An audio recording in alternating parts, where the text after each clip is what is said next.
আসসালামু আলাইকুম, welcome to my channel দিন রাত্রে ব্লগে আপনাদেরকে স্বাগতম। আমি তানহা সিলেট থেকে বলছি। কেমন আছেন সবাই? নিশ্চয়ই ভালো আছেন, আমিও কিন্তু ভালো আছি। আজকের ব্লগটি শুরু করলাম সংসারে কিছু টুকিটাকি কাজ নিয়ে। আজকে একটু বেডশিটটা চেঞ্জ করব, আর বেডশিট যখন চেঞ্জ করি তখন ভালো করে বেডের যে মাথার অংশটুকু থাকে সেই জায়গাটা ভালো করে একটু পরিষ্কার করে নিই। কারণ সব সময় তো আর এই জায়গা বেডশিটের উপর দিয়ে পরিষ্কার করা যায় না, অনেক ধুলাবালু পড়ে। তো সেই জন্য যখন আমি বেডশিটটা উঠাই সেই দিন ভালো করে একটু মুছামুছি করে নিই। আসলে অনেক ধুলা পড়ে, নিচতলা বাসায় আরও বেশি ধুলা পড়ে। আর কয়দিন পর পরই কিন্তু ডিপ ক্লিন করতে হয়, আর না হলে অনেক ময়লার ঝঞ্ঝাট লেগে যায়। তো যাই হোক, এখন বেডশিটটা একটু চেঞ্জ করছি, আর আরেকটা ধোয়া বেডশিট এখন বিছিয়ে নিচ্ছি। তো আপনারা কিন্তু ঘুরে ফিরে আমার এই 3টি বেডশিটই এখানে দেখেন। তো এই 3টি বেডশিট এখন বর্তমানে আমার হাতে আছে। তো এগুলো দিয়েই একটু চেঞ্জ করি। আর তুলা আছে আরও 2টি, সেটি আমি ঈদের সময় বিছিয়েছিলাম, দেখিয়েছিলাম আপনাদেরকে। তো চিন্তা করছি আরেকটা বেডশিট কিনবো, মানে কি বেডশিট বারবার দেখতে দেখতে আবার বোরিং হয়ে যাবেন। নিজের কাছেই বোরিংনেস লাগছে, তাহলে তো আপনাদের কাছে বোরিং আসতেই পারে। তো যাই হোক, আমার কিন্তু আগেই আমি বলেছি এত সুন্দর ঘর নেই বা এত সুন্দর সুন্দর জিনিসপত্র নেই, যার কারণে আমার যা আছে আমি তা দিয়ে আপনাদের সাথে শেয়ার করি। তাতে আপনাদের যদি কারো ভালো লাগে তাহলে কিন্তু দেখতে পারেন, আর যদি কারো ভালো না লাগে তাহলে ইগনোর করতে পারেন। তো এই দিকটাতে বেডটা গুছিয়ে তারপর এখানে ঘরটা ঝাড়ু দিয়ে দিচ্ছি। তো বেড গুছানোর পর একদম লাস্টে আমি ঘর ঝাড়ুটা দিয়ে নিই, যার কারণে একদম পরিপাটি থাকে। তো এই দিকটাতে আরও বালিশগুলো এখানে রেখেছি, এখন এগুলো রোদে দিব। আজকে দেখলাম বেশ রোদ উঠেছে, আর যেহেতু একটু সকাল সকাল উঠে পড়েছি সেই জন্য চিন্তা করলাম রোদটাতে বালিশগুলো দিয়ে দিই। এটা আমার মেয়ের বালিশ, আর আমাদের বালিশগুলো অলরেডি দিয়ে দিয়েছিলাম। তো বালিশগুলো এনে তারপর আবার আপনাদের সাথে রুমটা শেয়ার করে নিব। তো আসলে আমাদের নিত্য নতুন এই ভিডিওগুলোতে প্রতিদিনই অল্প অল্প করে কাজ দেখায়, সব দিন অবশ্য সমান দেখায় না। অনেক দিন আছে ঘরের কাজ দেখায়, অনেক দিন কোনো রেসিপি দেখায়, অনেক দিন কোথাও বেড়াতে গেলাম বা কিছু কিনতে গেলাম সেগুলো দেখায়। আসলে ধৈর্য সহকারে একটু দেখে নেবেন, কারণ এটা আমার লাইফস্টাইল ব্লগ, মানে আমি যখন যা করছি তাই নিয়েই থাকবে। সেজন্য স্পেসিফিক কোনো অংশ আপনাদের সাথে শেয়ার করতে পারছি না। তাছাড়া আবার আমি সম্পূর্ণ দায়িত্ব পালন করছি না, সংসারের সম্পূর্ণ দায়িত্ব আমার হাতে নেই, যার কারণে আমি অনেক কিছুই তুলতে পারছি না। যেটা করছি না সেটা আমি তুলবো কী করে, আর যখন করি যেটা সেটাই তুলি। তো যাই হোক, এই দিকটাতে কিছু বাজার করে নিয়ে এসেছি। এগুলো তো আপনারা জানেনই, প্রত্যেক মাসে আমার মান্থলি একটা বাথরুমের বাজার থাকে। তো তার সাথে এখানে আবার 2টি বিস্কুট এনেছি আমার মেয়ের জন্য, পাইনাপেল বিস্কুট। আমার মেয়ে ক্রিম বিস্কুটগুলো অনেক ভালো পায়, মানে ক্রিম বিস্কিটে বা চকলেট বিস্কিট এগুলো খুব বেশি পছন্দ করে। তো ওরা প্রতিদিন রাতে খেয়ে তারপরে ঘুমায়, আবার ঘুম থেকে উঠে খায়। তো মাঝে মাঝে চাই বলে এগুলো রাখি আর কি, 1, 2, 3 করে এরকম এনে এনে রাখি। তো এই দিকটাতে আবার আমার বাথরুমের বাজারগুলো গুছিয়ে নিব এখন। আর এই দিকটাতে পলিথিনের ভিতরে দিয়ে লক্ষ্য করলাম যে হারপিক থেকে একটু হারপিক লিক করে পড়েও গিয়েছে আমার জিনিসপত্রের উপরে।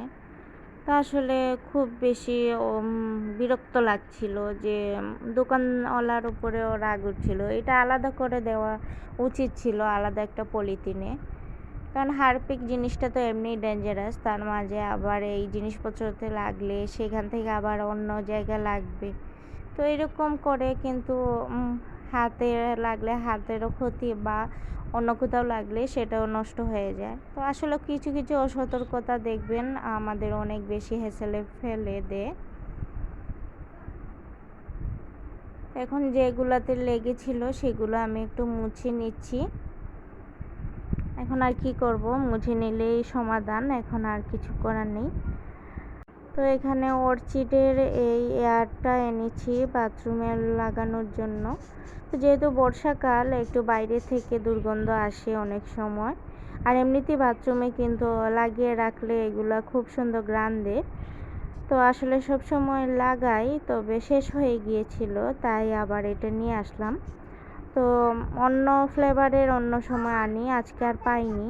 তো আজকে ব্রাজিলের খেলা ছিল, তো ব্রাজিলের খেলা দেখতে দেখতে এইদিকে অনেক বেশি পেটে ক্ষুধা লেগে গিয়েছিল। তো হাজব্যান্ডও খেলা দেখে এসেছেন, এখন চিন্তা করলাম কি খাবো, তারপরে ঝটপট করে একটু নুডলস সিদ্ধ করে নিচ্ছি। তো এই নুডলসে কিছুই দেইনি, শুধুমাত্র এখানে ম্যাগি আর পানি দিয়ে তেল দিয়ে বসিয়ে দিয়েছিলাম, আর এখন একটু মশলাটা দিয়ে এটা নামিয়ে ফেলবো। তো আসলে খেলা দেখতে দেখতে ভোরবেলা হয়ে গিয়েছিল। তো ভোর শেষ হওয়ার সাথে সাথে মানে সকাল হয়ে গিয়েছে, পুরাই সকাল, নতুন করে সব কিছু আবার আলো ফুটছে এমন সময় আর কি। তো আজকে ব্রাজিলের খেলাটা দেখে খুবই কষ্ট লেগেছে, অনেক বেশি বাজে খেলা হয়েছে। কারণ নরওয়ের সাথে খেলা ছিল, নরওয়েতে তো একটা স্পেশাল পার্সন আছে যেমন হল্যান্ড, তো তার সাথে খেলে পেরে ওঠা অনেক বেশি কষ্ট আছে, যার কারণে দেখতেই পেলাম ব্রাজিল হেরে গেল, নরওয়ের সাথে পারলো না।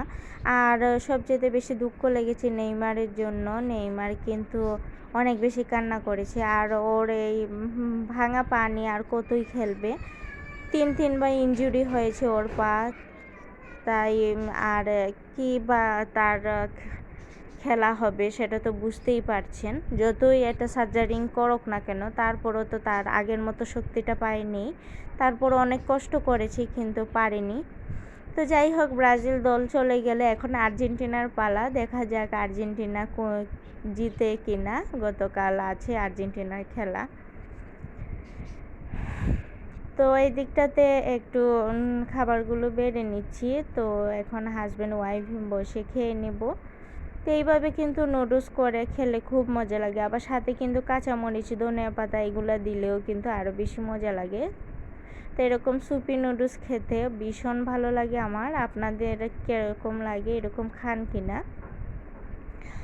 জানাবেন প্লিজ। তো প্রথমে বলতে পারিনি, এখন বলছি, একদম শেষ পর্যায়ে চলে এসেছি। এখন পর্যন্ত যারা ভিডিওটি দেখছেন একটি লাইক দিয়ে দেখবেন প্লিজ, আর যেখান থেকে ভিডিওটি দেখছেন যদি কোনো একটি অংশ আপনাদের কাছে ভালো লেগে থাকে তাহলে কমেন্ট করবেন, আর যদি আমার চ্যানেল নতুন হয়ে থাকেন তাহলে অবশ্যই কিন্তু চ্যানেলটিকে সাবস্ক্রাইব করে রাখবেন, আর বেল আইকনে একটি প্রেস করে রাখবেন, যখন আমি কোনো ভিডিও ছাড়বো তখন আপনাদের কাছে পৌঁছে যাবে। আর যারা অলরেডি আমার চ্যানেলে আছেন আপনাদেরকে অসংখ্য ধন্যবাদ।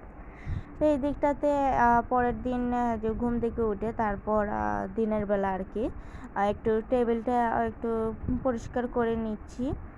তাছাড়া ডাইনিং টেবিলের উপরে অনেক ধুলা পড়ে আর এলোমেলো হয়ে যায়, আগের দিন রাতে খাওয়া দাওয়া হয়েছে। আর প্রতিদিন আমি এরকম সকালবেলা উঠেই কিন্তু প্রথমে টেবিলটা গুছিয়ে নিই। তো টেবিলটা সুন্দর করে গুছানো থাকলে আর আপনার ড্রয়িং রুমটা গুছানো থাকলে দেখবেন আপনার ঘরের সব কাজই কিন্তু কমপ্লিট লাগে, মানে কোথাও এলোমেলো আর লাগে না। আর আমি কিন্তু চেষ্টা করি যখন আমি ঘুম থেকে উঠে যাই তখন সাথে সাথে বেডটা গুছিয়ে নেওয়ার। তো অনেক সময় দেখা যায় আমার পরে হাজব্যান্ড উঠেন, যার কারণে অনেক লেটে করতে হয় বিছানা। আবার অনেক সময় আছে আমি উনি আগেও চলে যান, তারপর আমি উঠে একদম বিছানা করে তারপরে একদম রুম থেকে বের হই। তো আসলে আমার যদি রুম খালি থাকে, মানে কেউ ঘরে না থাকে, তখন আমি ঝটপট করে আমার বিছানাটা গুছিয়ে রুমটাকে ক্লিন করে নিই, একেবারে ঝাড়ু ঠাড়ু দিয়ে তারপরে এসে ব্রেকফাস্ট করি। তো এটা আমার অনেক দিনের অভ্যাস, আমি এইভাবেই করে থাকি। আর প্রতিদিন গ্লাস না ধুলে তো হবেই না, পানি তো আর খেতে ভালো লাগবে না, প্রতিদিন গ্লাস ধুতে হয়। তো প্রতিদিনই গ্লাস ধুই, কোনো একদিন আপনাদের সাথে দেখাই আবার কোনো সময় দেখাই না। তো গ্লাস এখানে 6টা ছিল, আমার মেয়ে ভাঙতে ভাঙতে প্রায় শেষ পর্যায়ে নিয়ে এসেছে। এখন মনে হয় আরও 3টার মতো রয়েছে স্ট্যান্ডে।